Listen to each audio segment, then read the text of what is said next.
اللہ اور رسول اللہ کو بڑی پسند ہے۔ کوئی پتہ نہیں کون ایسا ہو جو اللہ کی بارگاہ میں بڑا مقبول بندہ ہو۔ ہندوستان کا معروف و مشہور شاعر، انٹرنیشنل شاعر، شاہکار ترنم، شاعر اسلام، مداح خیر الانام دلبر شاہی یہاں موجود۔ مجھے اور حضرات کے اور نقیب اجلاس پیکر محبت و اخلاص، ہندوستان میں اپنی نظامت کے ذریعے دھوم مچا دینے والا نقیب حضرت مولانا عبید اللہ قادری صاحب، اور مجھے اور علماء کے نام یاد نہیں۔ اب پھر میں تعارف کیسے کراؤں؟ مگر پیارو ایک بات بتاؤ،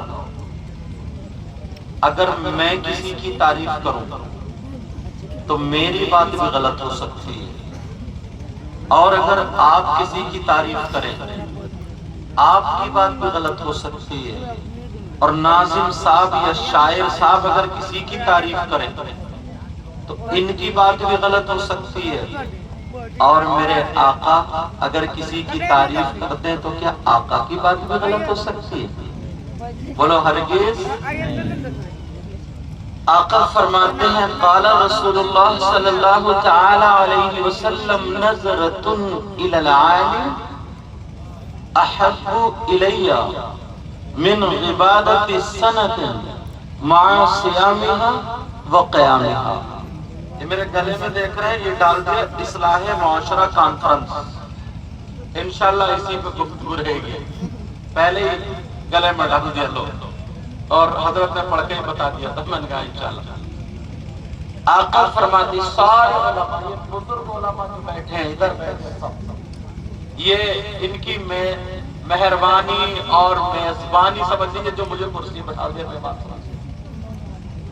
آقا فرماتے ہیں نظرۃ الی العالم، کسی عالم کی طرف ایک مرتبہ دیکھنا۔ کیا کرنا پیارے بولو؟ کچھ پڑھنا نہیں، دعا نہیں کرنا، خالی دیکھنا۔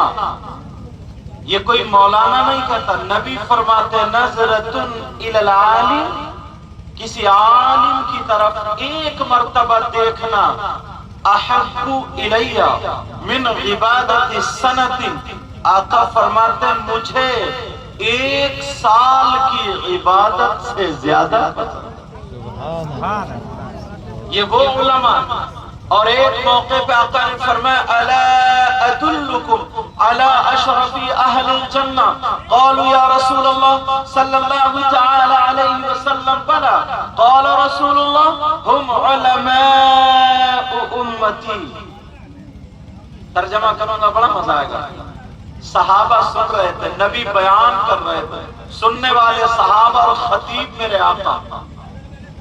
آقا فرماتے اے میرے جانثاروں، چاہنے والوں، کلمہ پڑھنے والوں، کیا میں تمہیں ان لوگوں کے بارے میں نہ بتاؤں جو جنتیوں میں اشرف ہیں، اعلیٰ ہیں، سندر ہیں، بہتر ہیں؟ قالوا یا رسول اللہ صلی اللہ تعالی علیہ وسلم بلا، صحابہ نے عرض کیا اے اللہ کے رسول کیوں نہیں، ارشاد فرمائیے۔ قال رسول اللہ، آقا فرماتے جو جنتیوں میں اشرف ہے، اعلیٰ ہے، سندر ہے، بہتر ہے، وہ کوئی اور نہیں، وہ میری امت کے علماء ہیں۔ اللہ کے رسول صلی اللہ تعالی علیہ وسلم ارشاد فرماتے ہیں خمس من العبادہ قلت الطعام والقعود فی المسجد والنظر الى الكعبہ والنظر الى المصحف والنظر الى العالم۔ آقا فرماتے ہیں 5 چیزیں عبادت میں سے ہیں۔ کتنی چیزیں بولو پیارے ہیں؟ اچھا میری بولی سمجھ میں آ رہی نہیں؟ یہ تو نیپال ہے، تمہارے یہاں برابر میں کٹیا ہے، کٹیا، اس پہ اتنے علماء ہیں، اتنے حافظ ہیں، تھوڑا بہت کوثر آئی گیا ہوگا آپ لوگوں کو بھی۔ سمجھ میں آ رہی ہے سب؟ سننا چاہ رہے ہو تو پھر ہاتھ اٹھاؤ، کون کون سننا نہیں چاہ رہے ہیں؟ میں سمجھ گیا کتنی سمجھ میں آ رہی ہے، میں نے اس لیے تھوڑا سا امتحان لیا۔ ایک لڑکا تھا حضرت پڑھا رہا تھا شرجان سے پڑھا رہا تھا لڑکا تھا سمجھ میں سر زیادہ ہلا رہا تھا جب حاصل محسوس کرا جب پوچھا تو پتا کچھ بھی نہیں اس لیے میں امتحان لے رہا ہوں اب ہوش میں اور جوش میں رہو گے آقا فرماتے 5 چیزیں عبادت میں سے ہیں کیا ہوا اچھا اگر کوئی لائٹ جلا دینا کوئی بات نہیں تم بہتر توجہ رکھو آقا فرماتے 5 چیزیں عبادت میں سے ہیں نمبر 1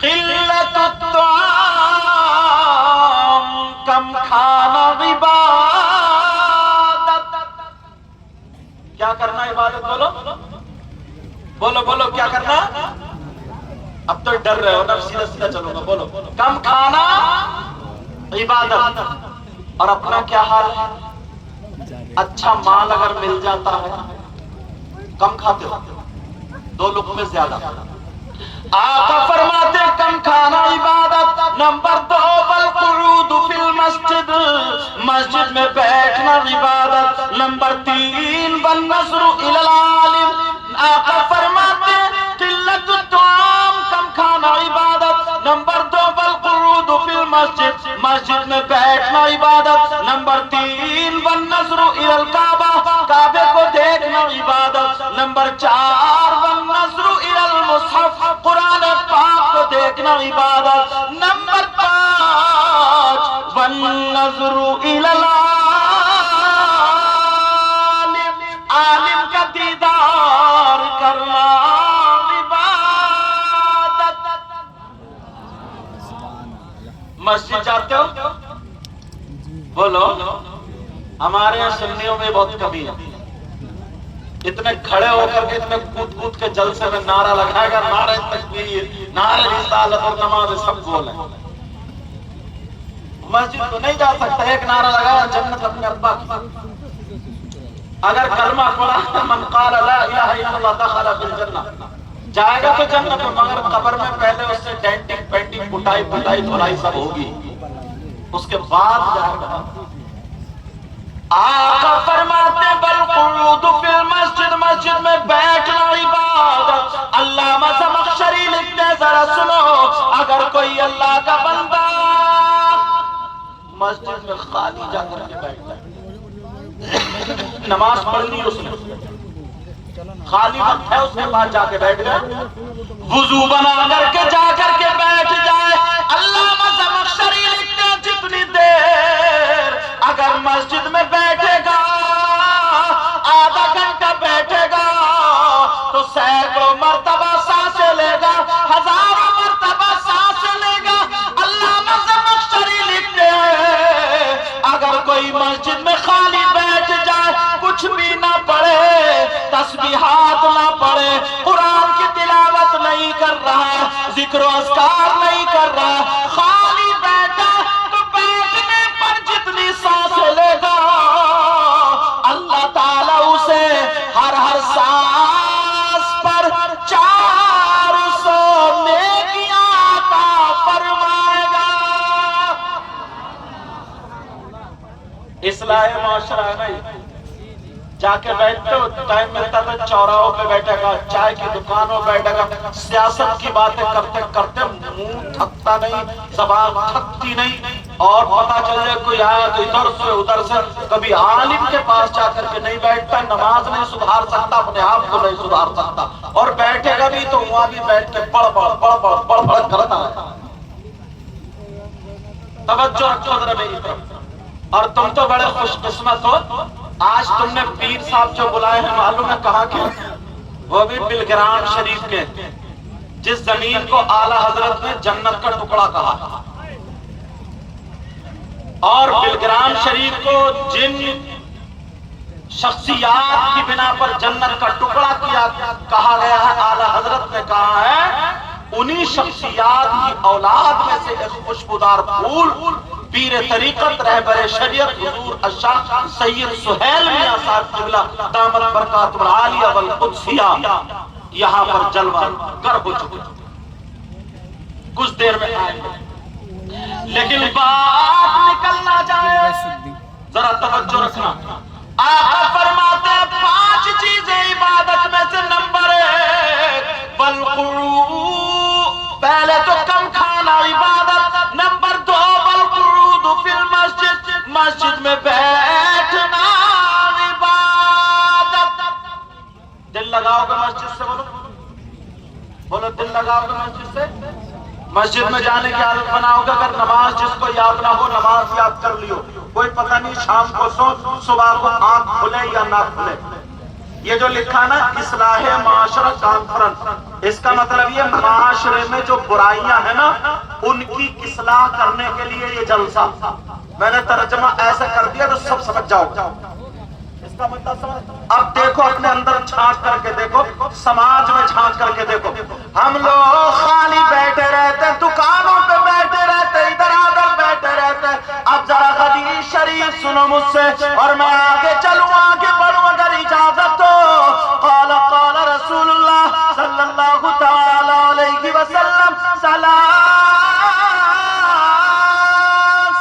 لا يقبل الله عز وجل صرفا ولا عدلا، ومنان ومكذب بقدر.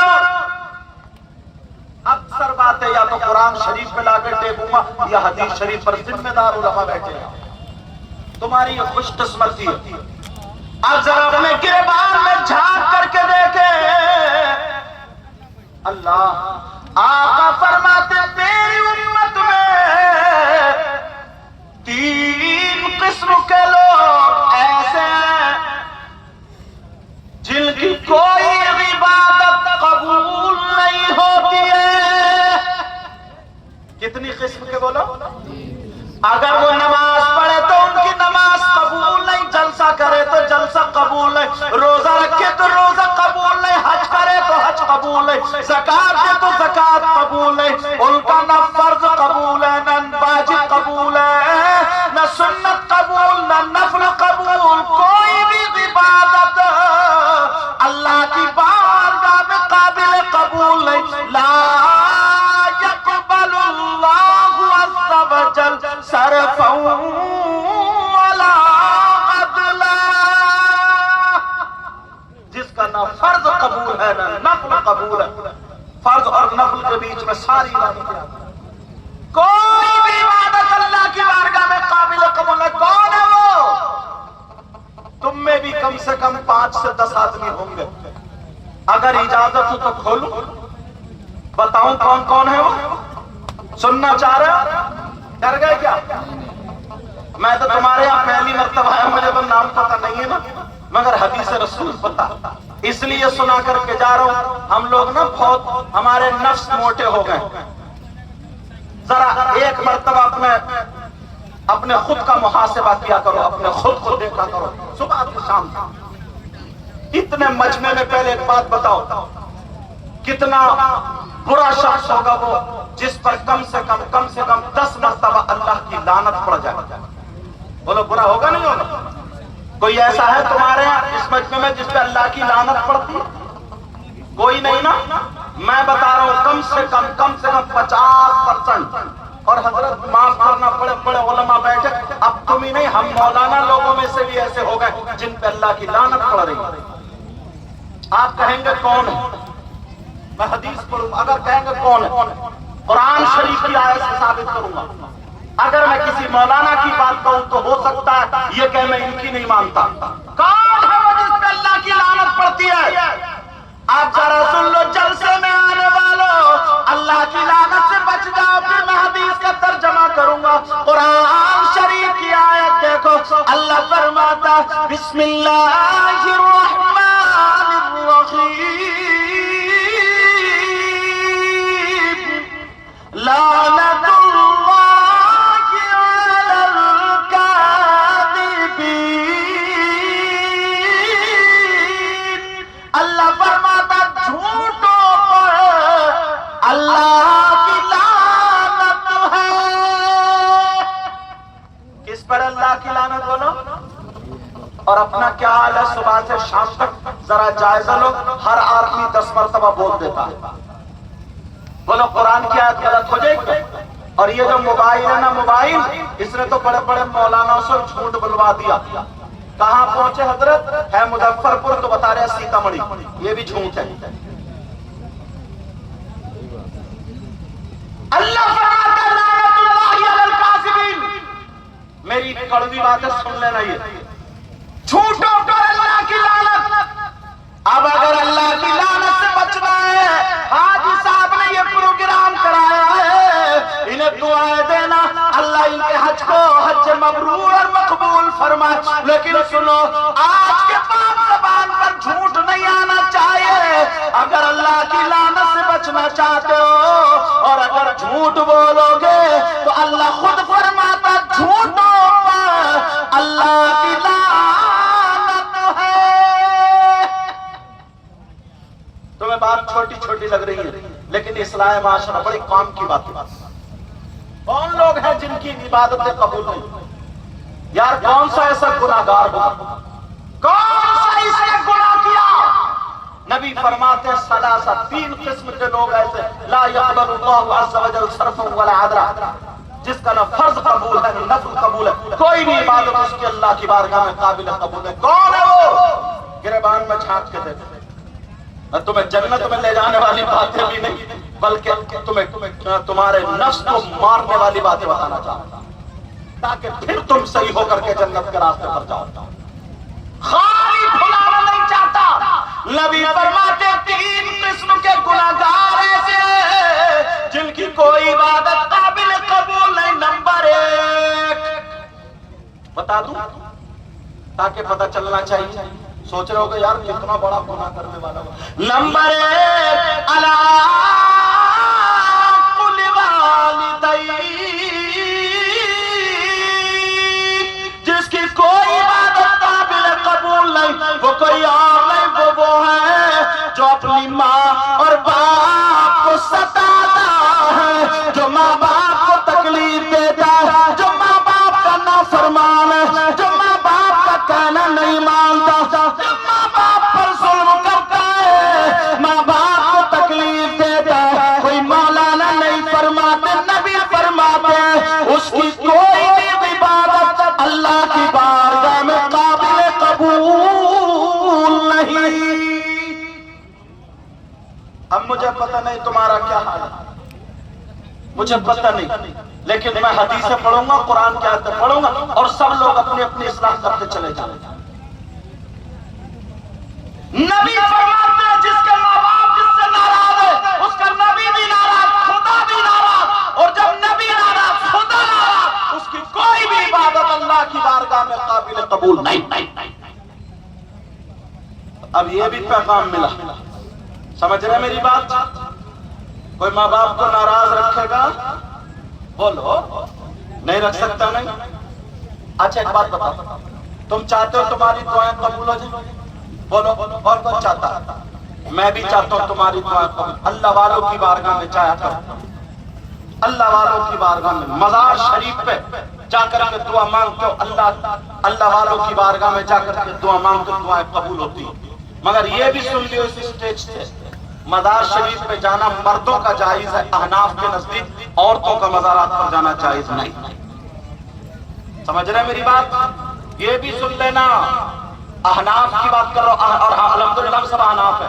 احناف کے نزدیک مردوں کا جانا مزارات پر جانا جائز ہے، عورتوں کا جانا جائز نہیں.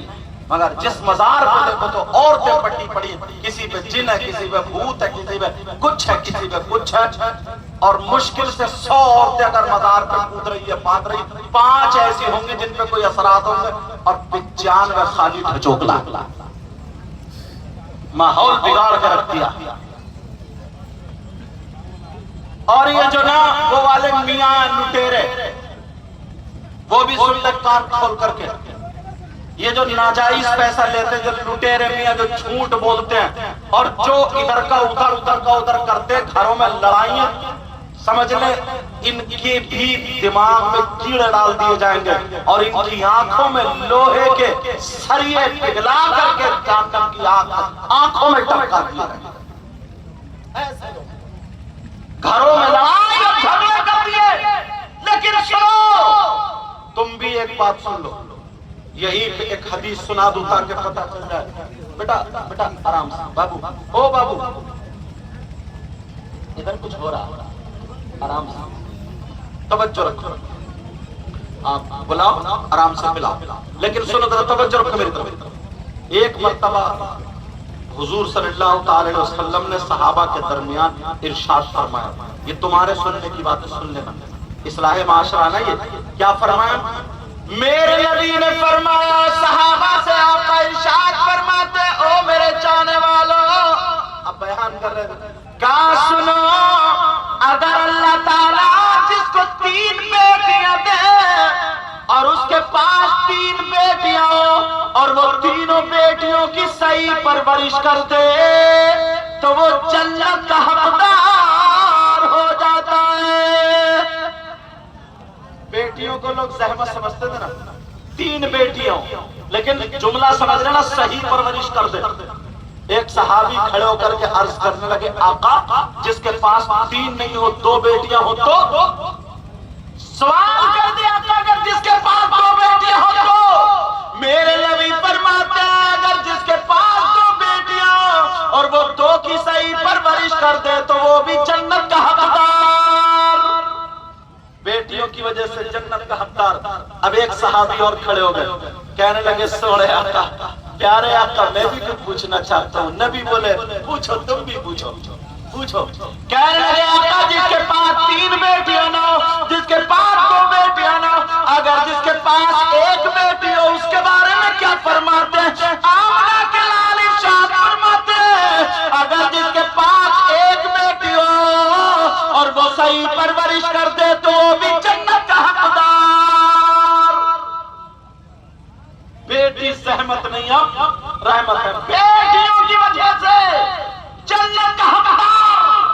مگر اس حدیث کو یہی روک کے، جو میں نے تمہیں یہ زمین بنائی ہے نا جو حدیث سنانے کے لیے، 2 بیٹیوں صحیح پرورش کر دے جنت کا حقدار، 1 بیٹی ہو صحیح پرورش کر دے جنت کا حقدار، 3 بیٹیوں صحیح پرورش کر دے جنت کا حقدار. جملہ یاد رکھو.